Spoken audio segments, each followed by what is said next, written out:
Now this is our analysis on our USDJPY. Before you go, I want you to actually subscribe if you are new to this our channel and if you find this video helpful now. And again, we can see on our USDJPY, we are actually aiming to go bullish for the week. You can go back and watch my weekly time analysis where we predicted we'll actually be going bullish, and now you can see we've actually had a breakout above this our level here. I'll be highlighting here, we'll be analyzing it as resistance and our support here. So our price has broken above our resistance here. When our price breaks above our resistance here, there's one thing we are aiming for, a retracement, right? And guess what? Our price has opened for the day as a bearish candle. We would want to see our price come down here to test this our area here where our price has broken above. You can see we had a breakout, right?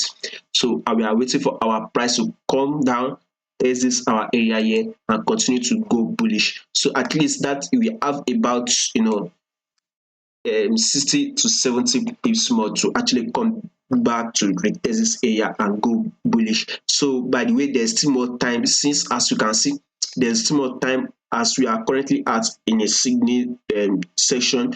We are close to opening on our Tokyo section. So before that, at least on our London section, we should have hit what we are aiming for. Then on our New Year's section, at least that will be having that bullish move. So by the way, we are actually going to be having a drop and a bullish move on our USD JPY for the day. Aim to take our trade on that 4-hour time frame, and now our 1-hour time frame.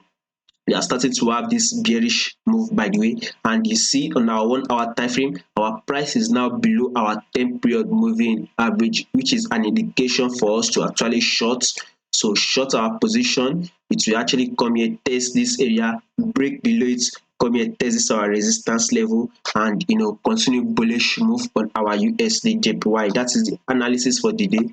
Do not forget to subscribe, like, and share.